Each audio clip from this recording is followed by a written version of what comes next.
So ayan po mga kabayan, tapos na po namin na linisan yung dinadaanan ng hose at mamaya ay linisin namin mismo yung loob ng hose mga kabayan sa pamamagitan ng pagtaktak. So bago namin yung gagawin mga kabayan ay linisan muna namin itong sibol mismo. Tanggalan namin ng tubig dahil ang dami na po mga kabayan, katulad nito nandito pa din. Nandito pa rin yung screen. Ayan. May salaan pa rin po mga kabayan. Nandito pa rin po yung screen para hindi diretso yung mga katulad nito. Hindi talaga may iwasan kasi maraming germilina dito sa sibol. Hindi nakita nyo naman yan. Di ba pag umulan ganun din. Kaya linisan po namin ito mga kabayan.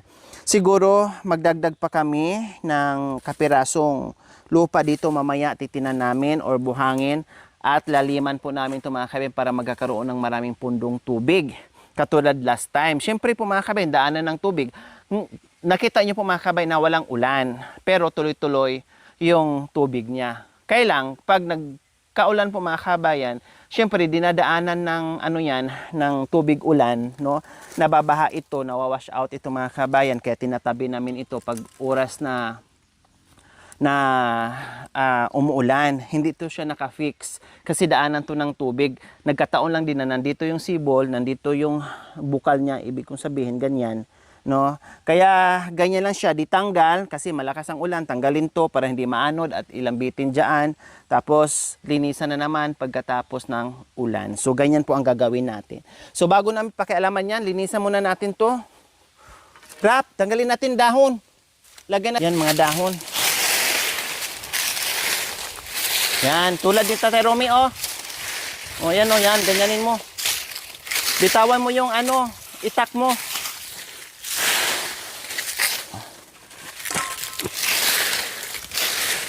So, ito yung, dinadaanan ng tubig ulan. Ayan.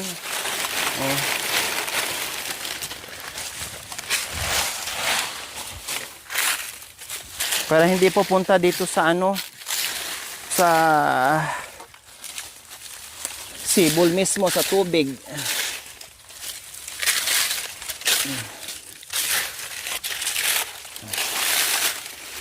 Yan.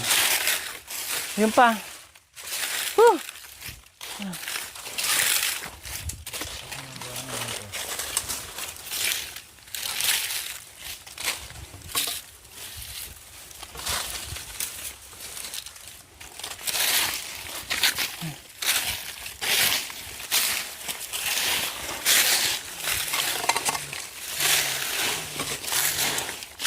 So ayan, tinanggal namin. Yung dito lang na part mga kabayan, pero hindi na namin linisin yung mga ano-ano dyan para yung tubig nandoon pa rin.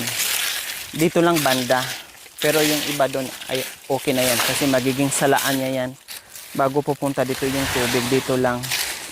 Ang importante hindi siya na nawawala kahit ganito ang panahon tag-init ay naka-steady siya, no? Nandiyan talaga siya.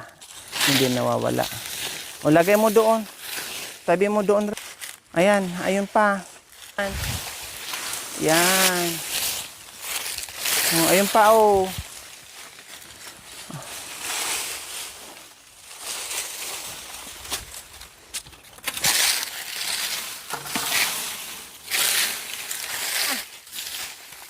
Ayun, rap, Ayun, rap. Inanod siguro ng Yan. Hayaan mo na yung tumak. Mamaya natin magtanggal ng tumak. Tingnan mo ako, puro na rin tumak.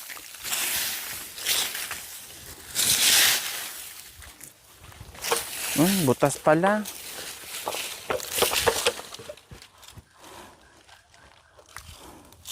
So ito, linisan na namin yung pinakasibol mga kabayan.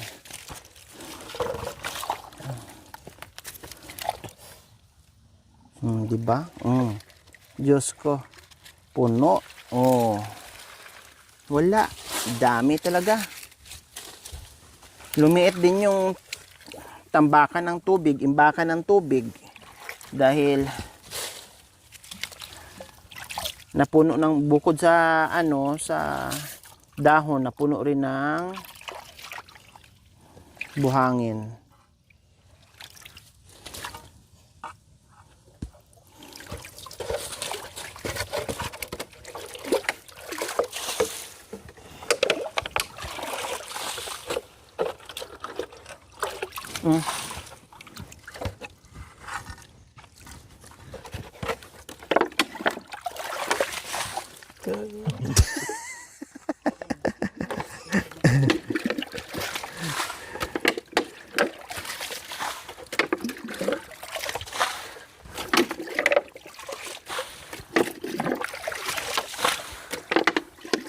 Natin.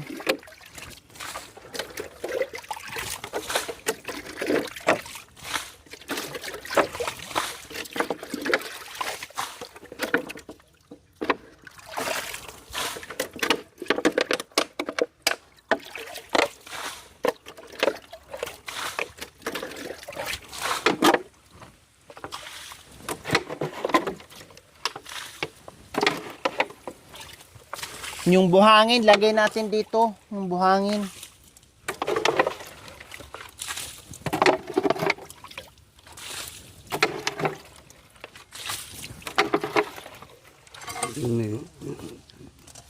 Mamaya na.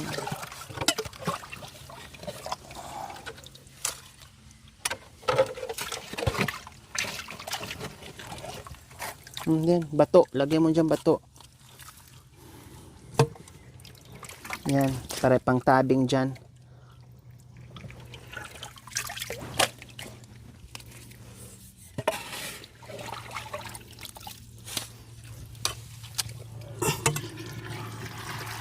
Daming burak. Kaya lumiit yung sibol.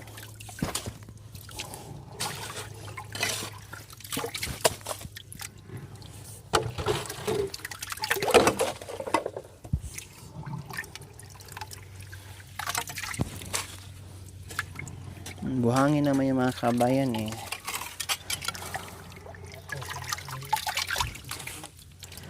Bukas malinis na yan.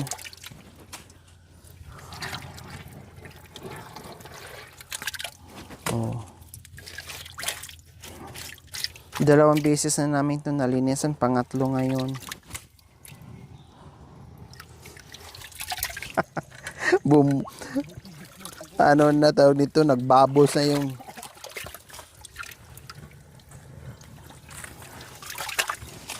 Diyos ko, grabe talaga yung ano. Sa tagal na panahon na hindi nalinis.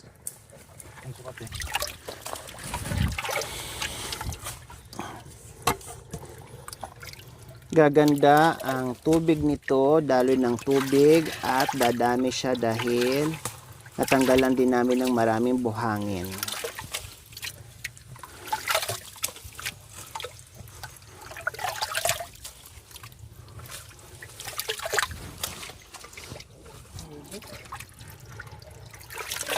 Di ba ang lalim na? O, tingnan niyo po.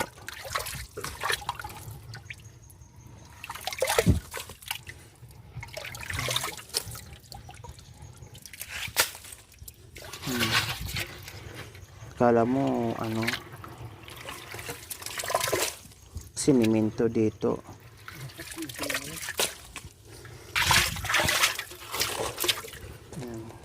Yung bandang ano yung mga kaben ilalim, ano na yan, para na yung semento, parang ganito oh. Niebe na. Matigas.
Ang daming bato. Oh.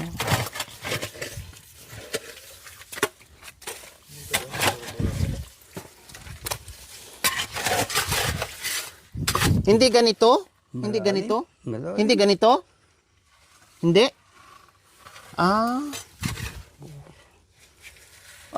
Kasi napunta daw dito lahat ng ano. Kaya ganyan daw.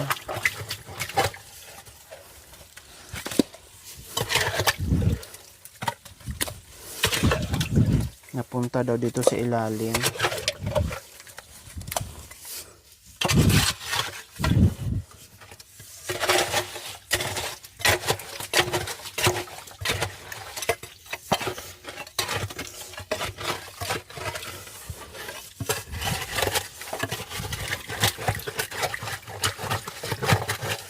Hayaan mo na itong umapaw mga kabayan para ma-drain yung dumi.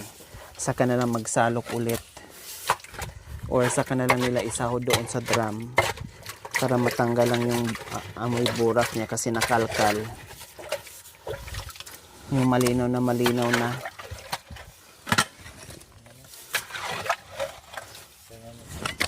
Okay na. Yan na lang oh. Tama na yung lalim. Sobrang lalim na pala.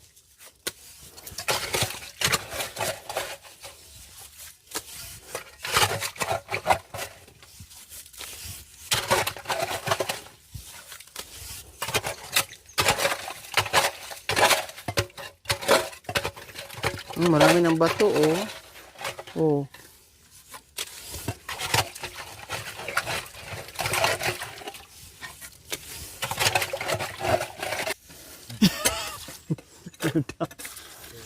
Yan no, talagang hugis bilog talaga siya. Ay maganda na yung ano, wag mo, tama na yan, maganda na yung ano, yung buhangin niya, mamuti-puti na. Akala mo white sand.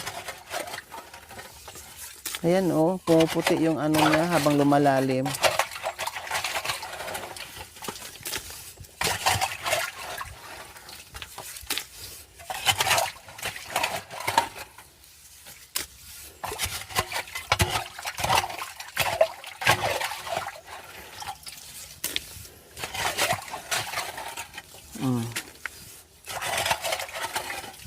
Sana yung ano, sibol.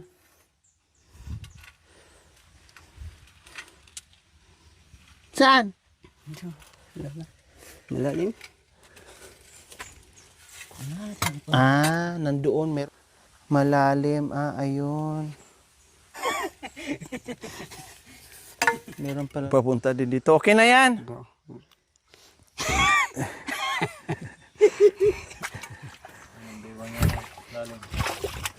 Ang lalim na.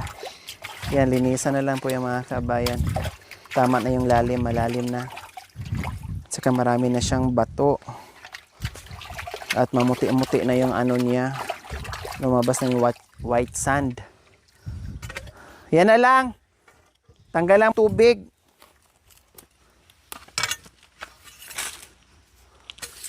Saan mo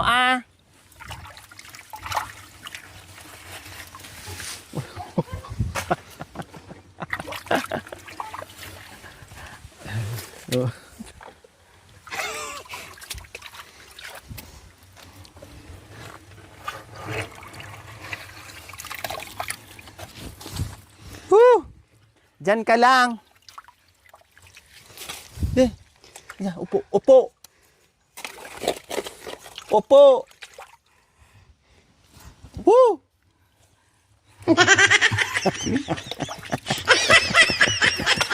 Para magtago ka na dyan. Okay na yan kasi maganda na yung buhangin. Ang ganda ng buhangin mo. Pera daw. At least nalinis mga kabayan at nalaliman pa. Kaya yan, may mga bato-bato siya mga kabayan eh. Maganda. Mga bato-bato yung May panyo dyan. Ha? May panyo dyan. Ang ganyan?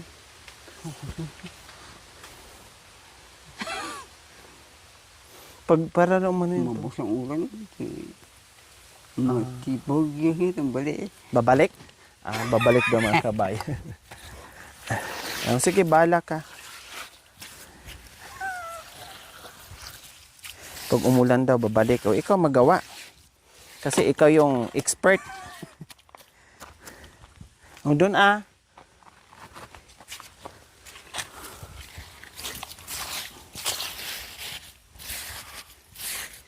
Bilis!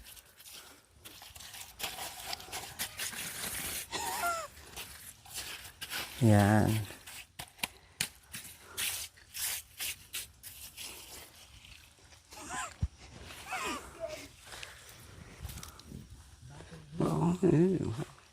Pasok ni po, maragul oya.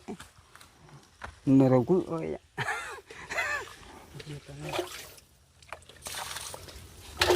So importante ito, unang pangunahing pangangailangan po nila dito sa kabundukan mga kabayan, no? Ay itong tubig din po mga kabayan. Grabe. Kaya talagang laanan ko ng oras, panahon at iutos ko talaga para hindi na sila mahirapan kasi useless ang aming paglagay ng hose kung ang magiging kinalabasan ay magiging manual pa din.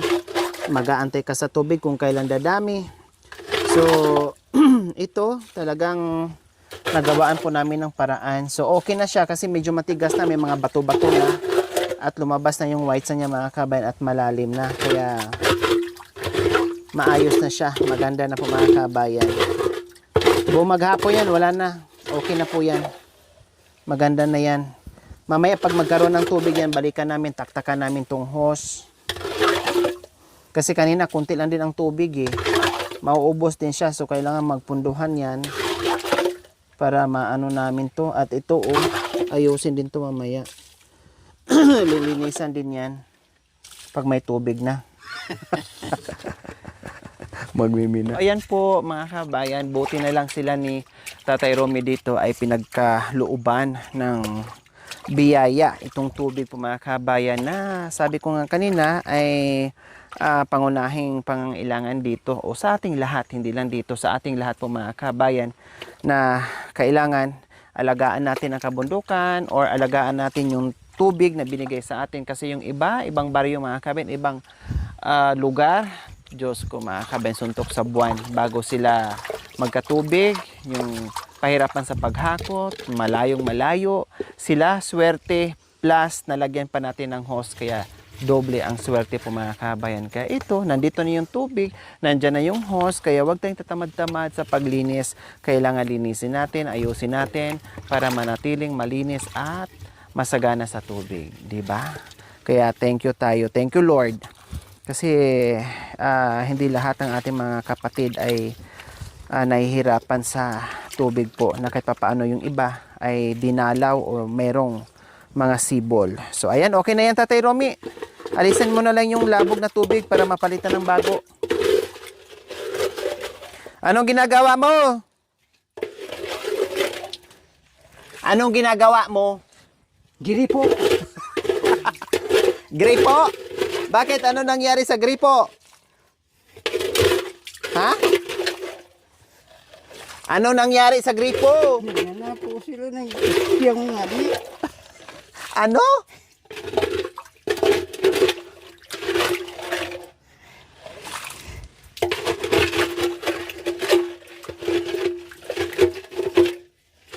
Ayos daw siya sa gripo. Kakakasawa na.